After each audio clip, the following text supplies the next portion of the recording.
తండ్రి ఎవరో నీకు తెలుసా? తెలుసా? ఇదిగో ఈ కాముడేరా నీ తండ్రి.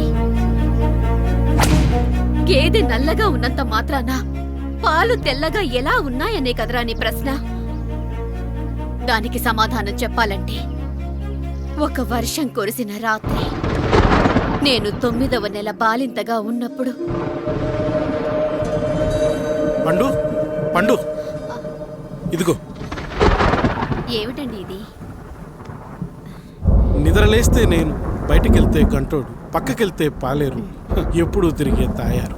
రోజు మమ్మల్ని చూసి చూసి బిడ్డ కూడా చిట్టుమొహం వేసుకుని పుడతాడేమో అని భయంగా ఉంది. కడుపులో ఉన్నప్పుడు మనం ఎవరి మొహాలైతే చూస్తామో అచ్చం వారి పోలికలతోనే పుడతారంటారు. పొరపాటున నా పోలికలతో పుడితే? అదేంటి కాముడు, నీకేం తక్కువ?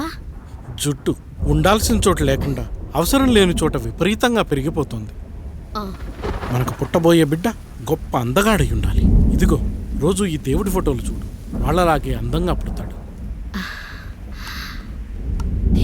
కడుపుతో ఉన్నప్పుడు ఎవరి ఫోటో చూస్తే ఆ పోలికలతో బిడ్డ పుడతాడా?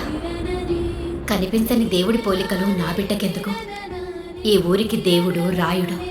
నా బిడ్డ ఆయనలాగే పుట్టాలి, ఆయనలాగే పుట్టాలి.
ఏంటి పండు ఇలా వచ్చావు?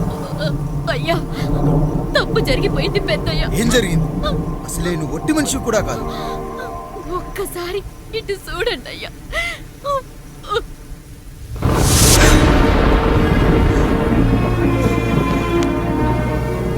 వీడేంటి అచ్చం నాలా ఉన్నాడు? అసలేంటి, ఎందుకు ఇలా జరిగింది? నువ్వు ఎప్పుడైనా చీకట్లో పంపు సైడ్ దగ్గరికి వచ్చావా? మరి అమలాపురంలో శివాలయం దగ్గర రత్నాలు నీకేమైనా అమ్మవుతుందా? పిఠాపురంలో పద్మ, రామాపురంలో లక్ష్మి, కాకినాడలో సుజాత.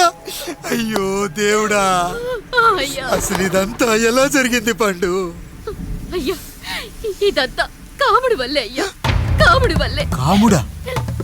కాముడి కుటుంబానికి నాకు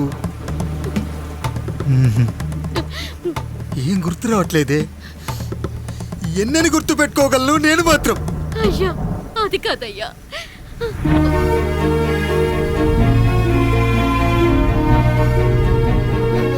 అలా రోజు మీ ఫోటో చూసి చూసి అచ్చం మీలాగే పుట్టాడు. అయ్యో, నా పోలికతో బిడ్డ కావాలనుకోవడం ఏంటి పండు?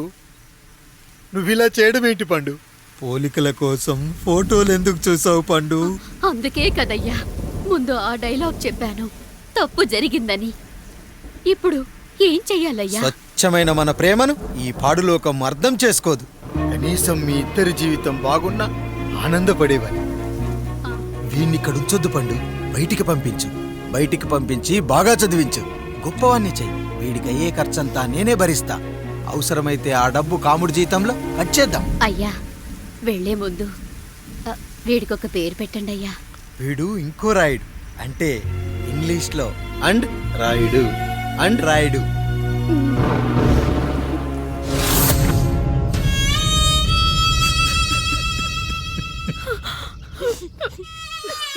ఇదిరా నీ కథ, నా గతం.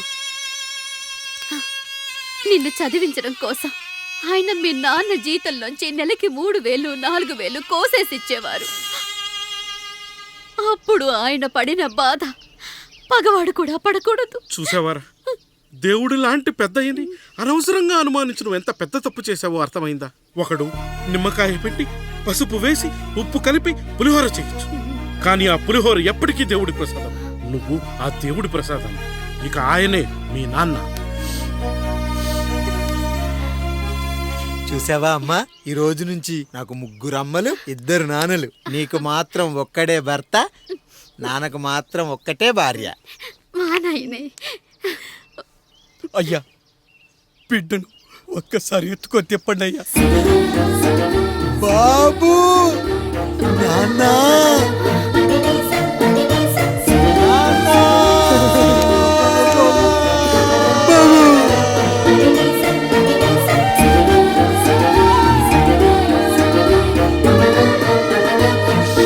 నన్ను క్షమించు నాన్న.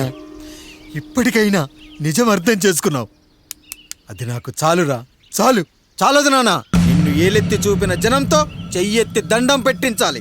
అన్నయ్య కంటే ఆస్తి ముఖ్యమనుకున్న మన కుటుంబానికి గుణపాఠం నేర్పించాలి. ఇక నాకు వదిలే నాన్న, నేను చూసుకుంటా.